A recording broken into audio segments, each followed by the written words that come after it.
El Salvador, where he was moving thousands of high-ranking gang members to the country's new so-called mega jail.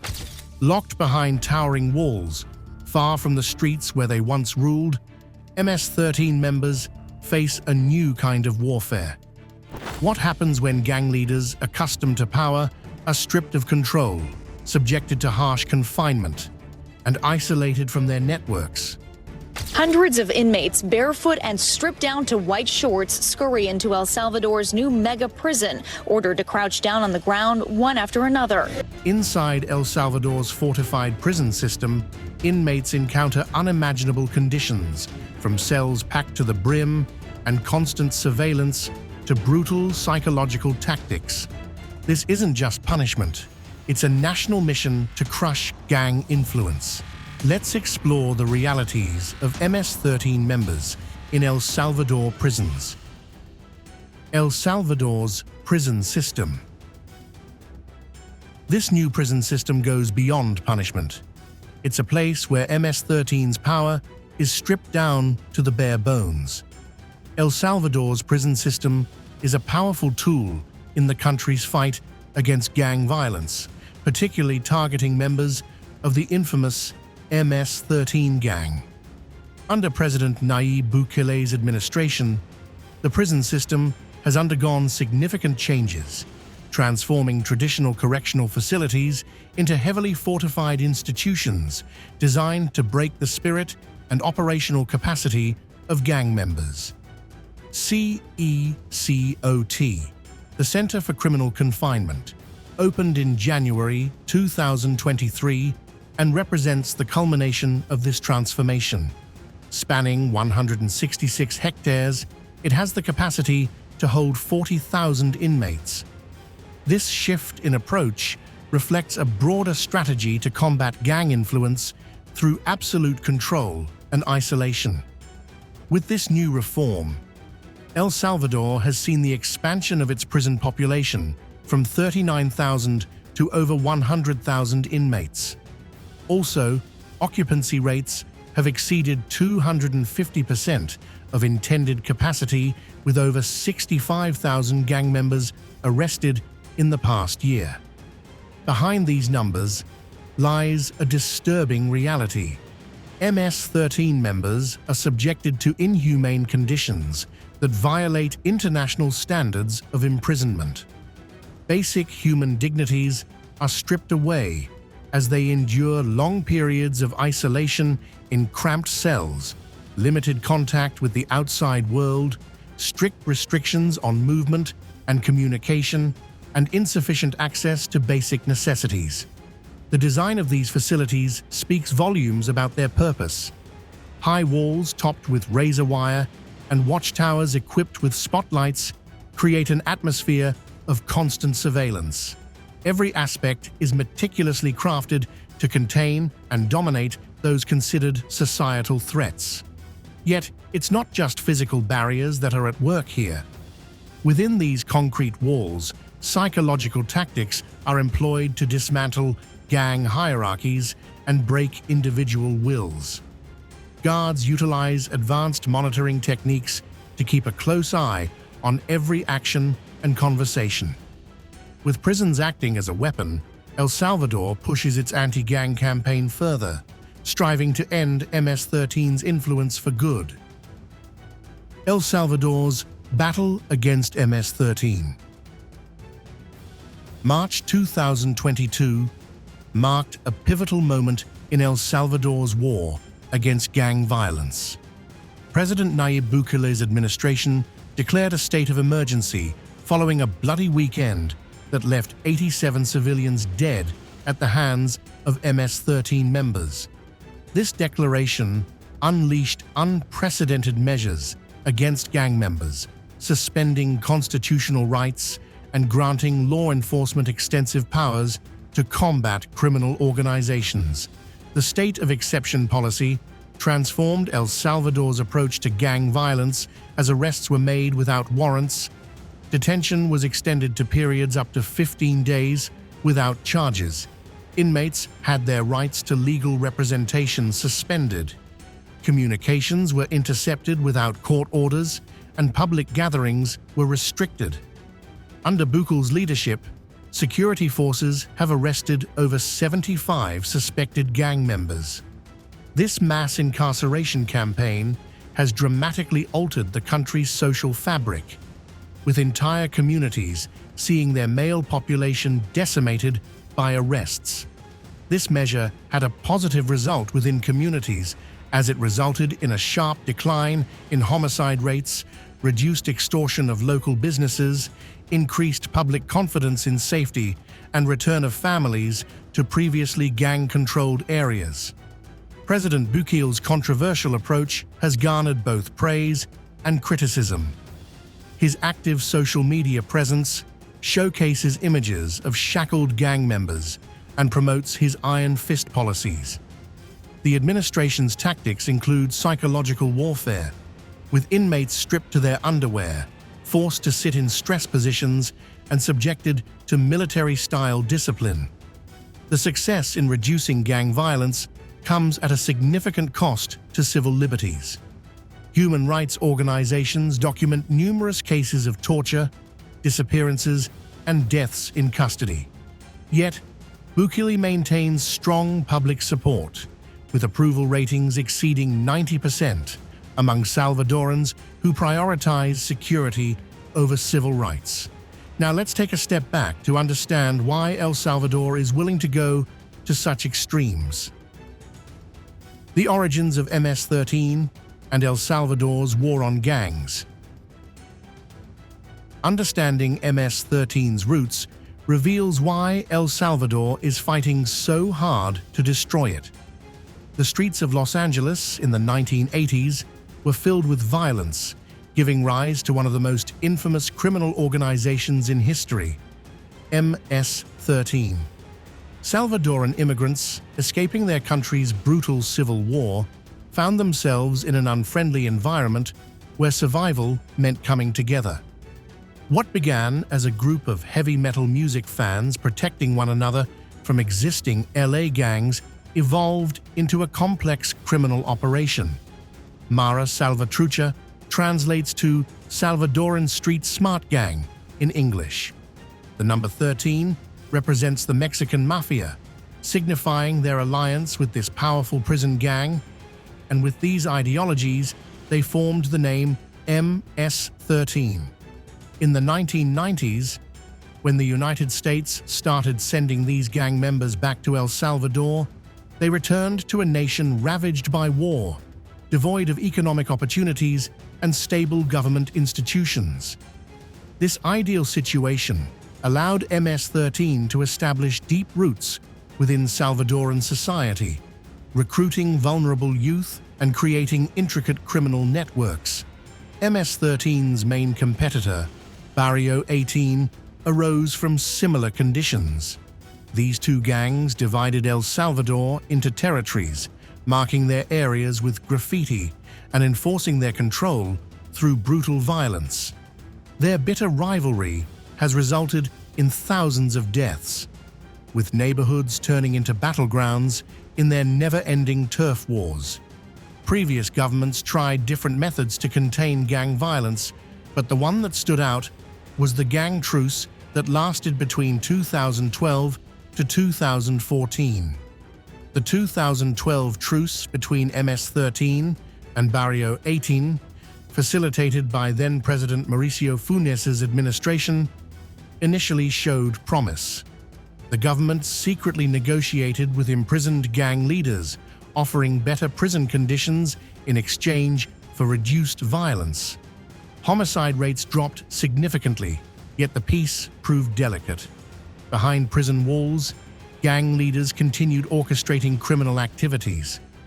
The truce fell apart when public opinion turned against these controversial negotiations. Violence erupted with renewed intensity as gang members felt betrayed by the government's changing stance. This failed experiment with negotiation hardened public attitudes toward gangs. Each subsequent administration adopted increasingly aggressive policies, culminating in President Bukele's unprecedented crackdown. This crackdown has led to the arrest and incarceration of several gang members and gang leaders. With gang leaders off the streets, life in prison takes a darker turn. Let's step inside those walls. The harsh reality of El Salvador's prisons for MS-13 members. Inside El Salvador's prison system, MS-13 members face living conditions that push the boundaries of human endurance. When arriving at the prison, inmates undergo an extensive security examination. Individuals seeking to enter the prison, even non-inmates, are required to undergo a scan using advanced X-ray technology aimed at stopping unauthorized items from accessing the secure zone. Guards also inquire if non-inmates have any tattoos on their bodies. For inmates being moved to CCOT, this security check is promptly succeeded by a registration procedure aimed at documenting their details and information regarding their criminal background. Extra safety protocols consist of continuous video surveillance of the whole premises, a well-supplied armory featuring weapons and crowd control equipment, and a fence with a capacity of 15,000 volts encircling the site. The prison is additionally enclosed by gravel surfaces to enhance the audibility of footsteps, with 4 9.8-foot high and 23.6-inch thick barriers crowned with barbed wire, plus 19 guard towers. Inside the 8 primary cell blocks, the cells are organized into modules. Every module has 2 toilets, 2 wash basins, and 80 bunks without mattresses for over 100 prisoners.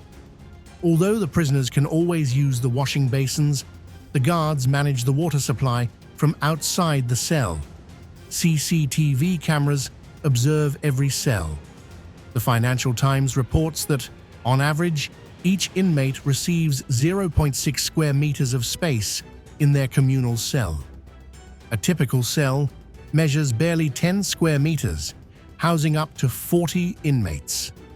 These cramped spaces force prisoners to sleep in shifts, with many resorting to hanging hammocks from ceiling to floor in intricate arrangements.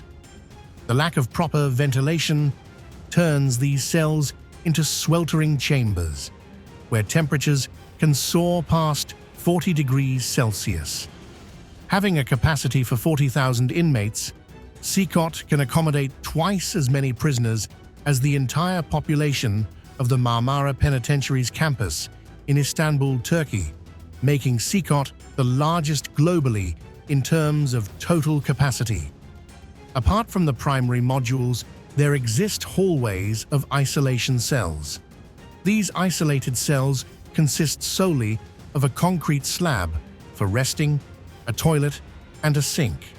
These separate cells lack both natural and artificial light, and guards are able to watch inmates through a small window that they can open and close.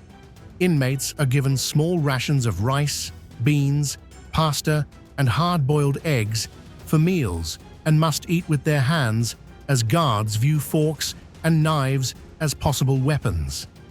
They don a uniform made of a white shirt and white shorts, and their heads are shaved every 5 days. Inmates are permitted outside of their cells for a mere 30 minutes each day for exercise while restrained. They may also engage in work at the prison factory to manufacture fabric. Each cell contains 2 Bibles for inmates to read.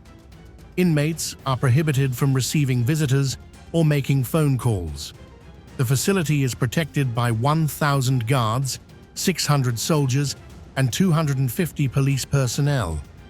When at full capacity, there would be 40 inmates for every guard in the prison. As stated previously, the facility features 19 guard towers, with 7 around the perimeter and 12 within, each manned by 7 soldiers. To ensure the guards' welfare, the site includes resting areas, lounges equipped with ping-pong tables, bathrooms, lockers, and a gym for both guards and police staff. In a video tour of the facility shared on YouTube by Bukila, he asserts that these provisions for guards aim to rectify past mistakes in El Salvador's incarceration methods. Previously, gang members had access to prostitutes, PlayStations, TVs, drugs, phones, and computers. The soldiers and guards were resting on the ground. Everything was reversed. The prison cells depict a vivid image of deprivation. El Salvador's prison has a classification system that determines where MS-13 members are housed based on their criminal activities. Maximum security units are reserved for high-ranking MS-13 leaders and those convicted of multiple homicides. We will look into this unit much later. There are also special confinement areas for housing members caught attempting to coordinate gang activities from prison. However, general population cells house lower-ranking members and those serving sentences for lesser crimes.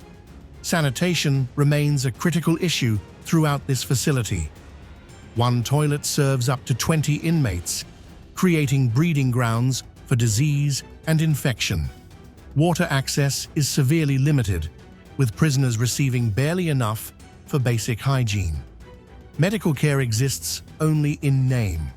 A single doctor might be responsible for thousands of inmates, leading to untreated illnesses and preventable deaths. MS-13. Members face additional hardships compared to regular inmates. Their gang affiliation subjects them to enhanced restrictions, including limited yard time and stricter visitation rules. While most prisoners struggle to survive, high-ranking members face unique isolation. Isolation tactics for high-ranking MS-13 leaders.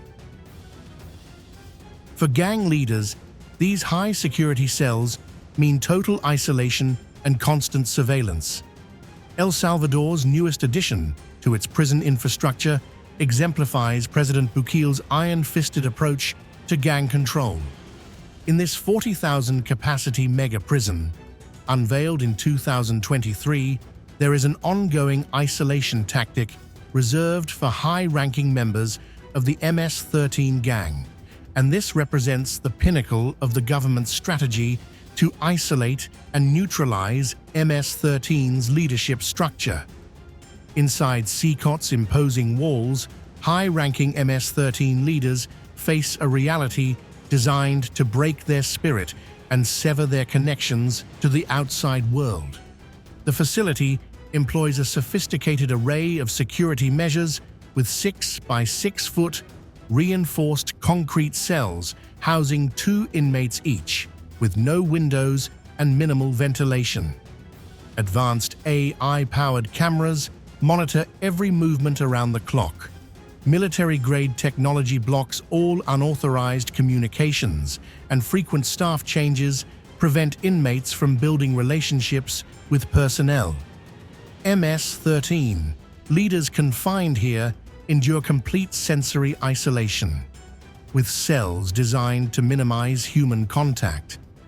Guards communicate through small slots in thick metal doors, and inmates spend 23 hours daily in complete solitude. High-ranking gang members face random cell transfers, preventing them from establishing territorial control or maintaining consistent communication channels with other inmates. Physical contact remains prohibited, and visitors are not allowed under any circumstance. Isolation is just one form of punishment.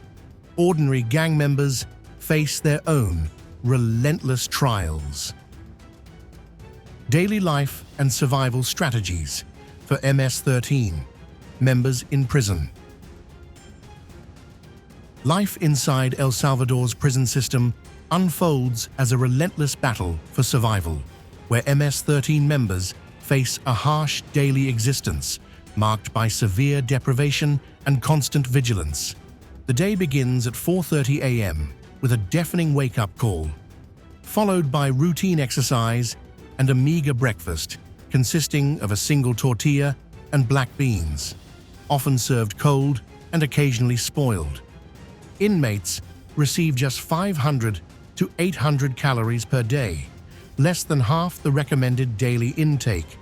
Those without family support or financial means face malnutrition, leading to widespread health issues that go untreated. Medical attention remains scarce, with a single doctor typically responsible for hundreds of inmates. Diseases spread rapidly through overcrowded cells, while injuries from violence often go untreated. The psychological toll proves equally challenging. MS-13 members must project strength while navigating alliances with other inmates and avoiding confrontations with corrupt guards who extort them for basic necessities. Water access becomes a precious commodity, with inmates often forced to drink from toilet tanks during frequent water shortages. Gang members establish intricate communication networks using hand signals and coded messages to coordinate activities and warn of impending threats.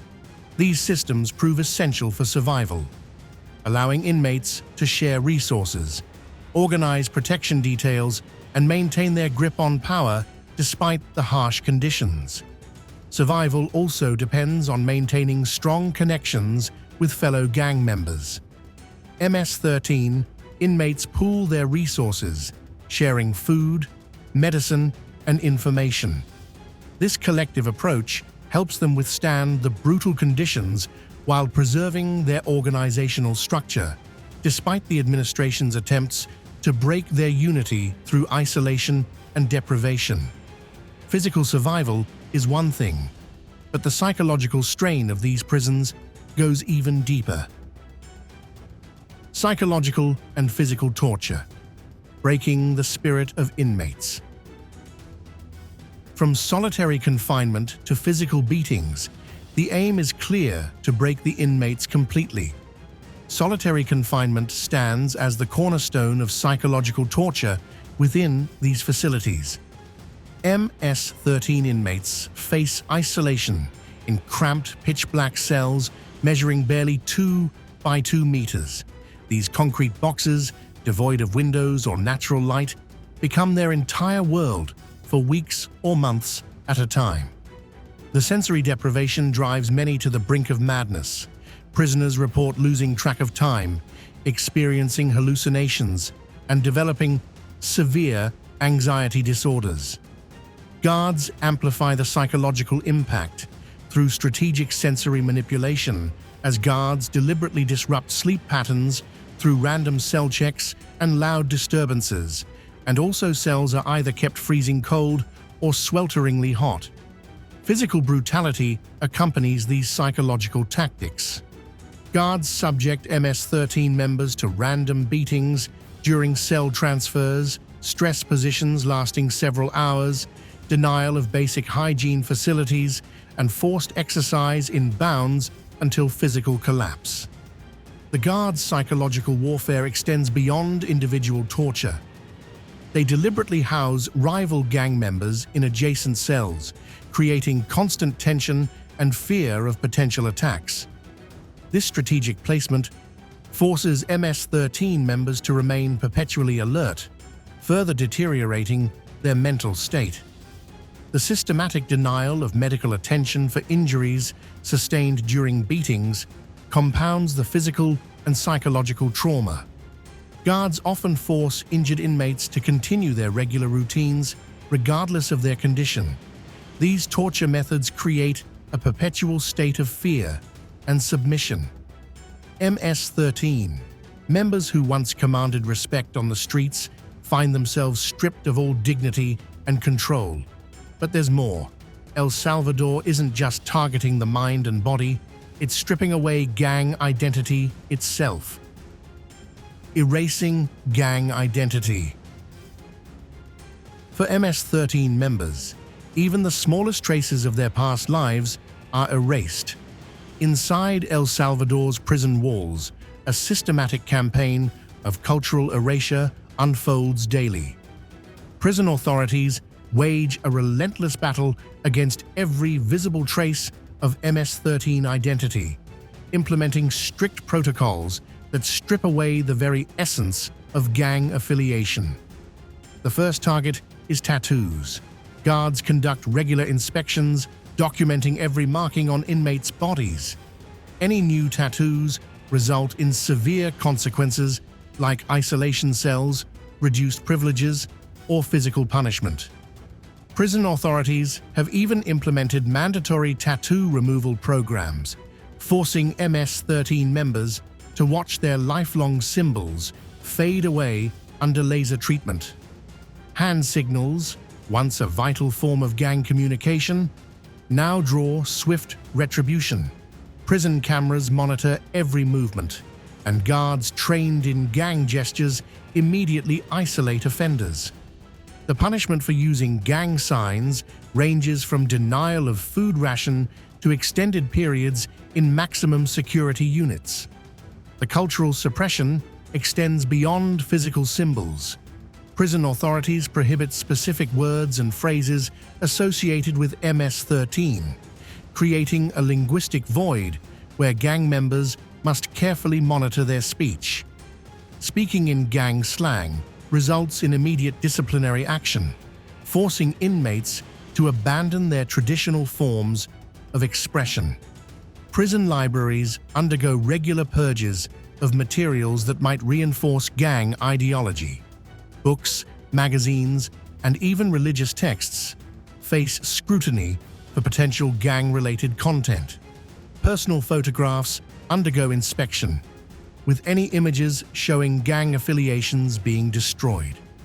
These measures create a profound identity crisis among MS-13 members. Stripped of their cultural markers, many struggle with their sense of self. The psychological impact manifests in various ways: depression, anxiety, and increased aggression. Some inmates attempt to recreate gang symbols using whatever materials they can find, risking harsh punishment in desperate attempts to maintain their identity. Guards maintain special isolation units for repeat offenders who refuse to abandon gang expressions. These cells, devoid of any personal belongings, serve as continuous reminders of the consequences of clinging to gang culture. Inmates in these units face additional restrictions on communication and movement, creating an environment designed to break their connection to MS-13 completely. As MS-13 struggles to hold on to any remnants of power, rivalries erupt in prison. Rivalries and violence among inmates. With tensions high and identities erased, inmates turn to violence as a last resort. Inside El Salvador's prisons, a deadly game of survival unfolds as rival gang members wage brutal battles against each other. The tension between MS-13 and Barrio 18 members creates an atmosphere thick with hostility, where violence can erupt at any moment. Prison authorities have documented countless incidents of savage confrontations between these rival factions. In one particularly gruesome event, 3 inmates were killed and dozens injured during a riot that started with a dispute over food distribution. The prison administration's approach to these conflicts reveals a calculated strategy. Rather than preventing gang-on-gang violence, guards often allow tensions to simmer and occasionally boil over. This hands-off approach serves as an unofficial method of population control, wearing down the inmates' resolve through constant fear and exhaustion. The violence takes many forms, from coordinated attacks during yard time to improvised weapons crafted from prison materials. Inmates fashion shanks from sharpened toothbrushes, bed springs, and even fragments of concrete walls. These weapons become valuable currency in the prison's underground economy.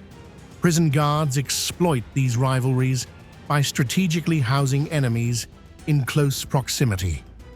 This deliberate placement creates pressure points that can be manipulated to maintain control. When inmates become too organized or demanding, authorities might transfer key members to sections dominated by their rivals, effectively neutralizing their influence through fear of assault.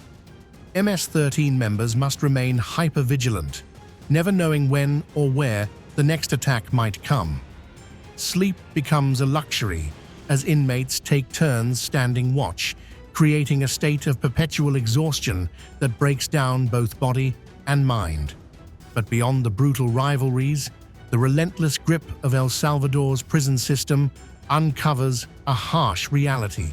It's time for our subscribers pick. Locked in El Salvador's harsh prison system, MS-13 gang members endure unimaginable conditions, as seen in this image, a lone tattooed inmate, hands bound, walking under the unblinking gaze of heavily armed guards.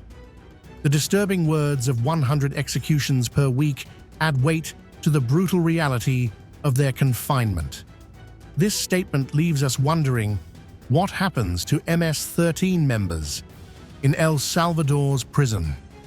Do these extreme measures signal justice or cruelty? Share your thoughts in the comment section below. The absence of rehabilitation programs. With minimal programs or support, El Salvador's prisons leave inmates trapped in a cycle of punishment. El Salvador's prison system operates under a stark philosophy where punishment trumps rehabilitation.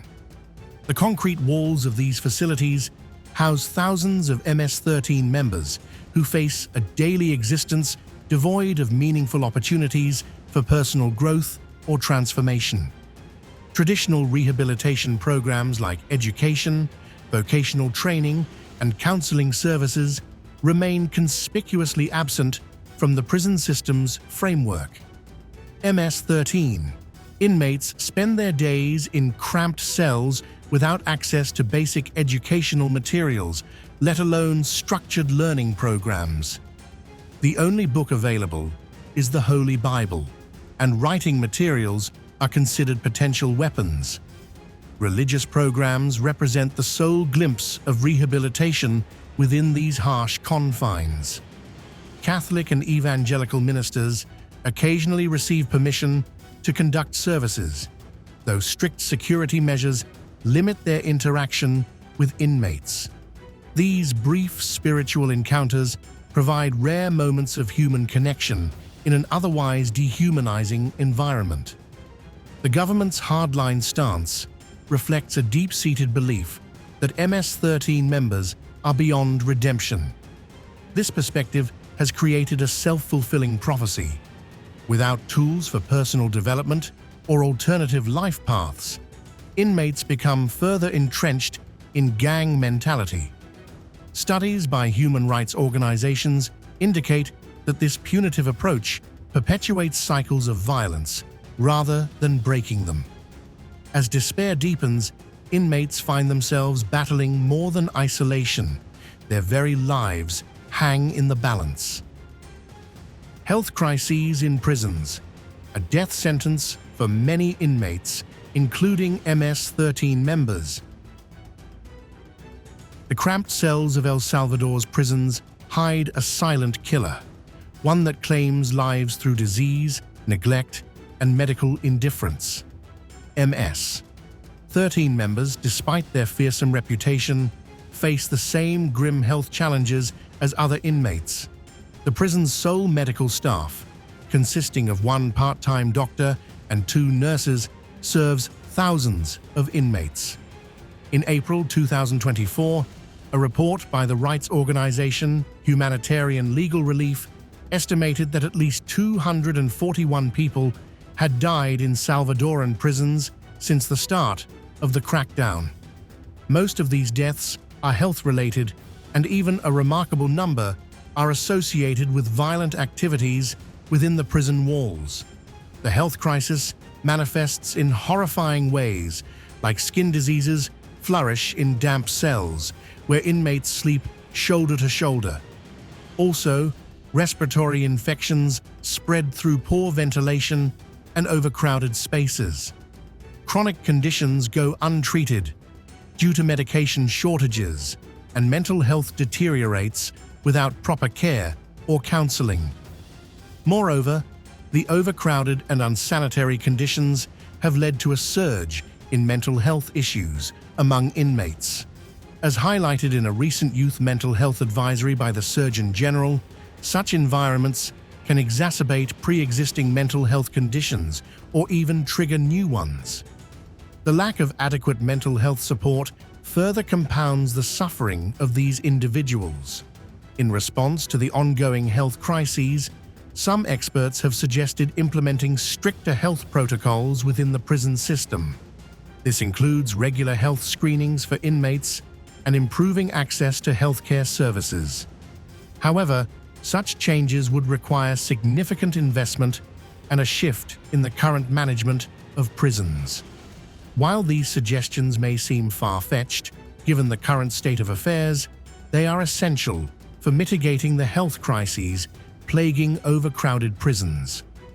Without immediate action, the cycle of disease and neglect will continue to claim lives within these walls. The world is beginning to take note, questioning the treatment and basic rights of inmates in Salvadoran prisons. International scrutiny and human rights concerns. El Salvador's aggressive anti-gang policies have drawn sharp criticism from human rights organizations worldwide. The United Nations Human Rights Office has documented numerous cases of arbitrary arrests, with thousands of citizens detained solely based on their appearance, neighborhood residence, or alleged gang associations. Amnesty International's investigations reveal disturbing patterns of human rights violations within El Salvador's prison system. Reports indicate widespread use of torture, denial of due process, and deaths in custody. Many detainees face indefinite detention without formal charges, trapped in a legal limbo that violates international human rights standards. Numerous prisoners lost their lives due to torture, beatings, mechanical suffocation from strangulation or injuries, or were abandoned to die because of insufficient medical care. This is the main outcome of a thorough study conducted by Cristosal, the leading civil society human rights group in El Salvador, following a year of the state of exception enacted by President Nayib Bukele during his declared war on gangs. President Bukele's administration maintains an unapologetic stance toward these criticisms.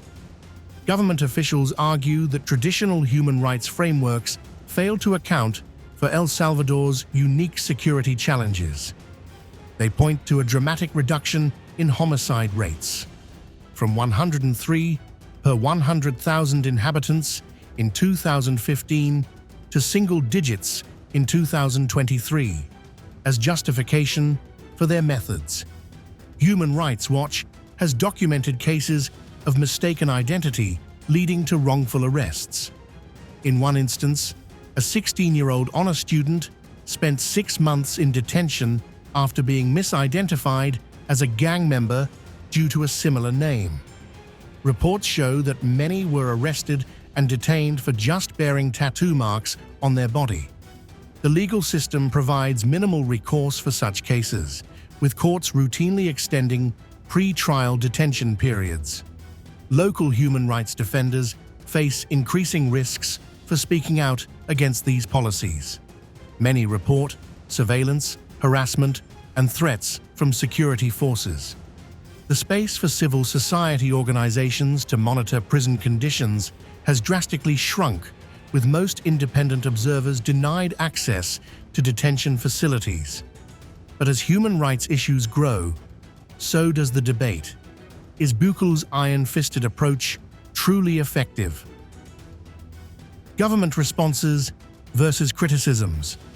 Is Bukele's approach working? President Nayib Bukele's administration proudly showcases dramatic statistics as homicide rates have plummeted by 57% since the implementation of harsh anti-gang measures.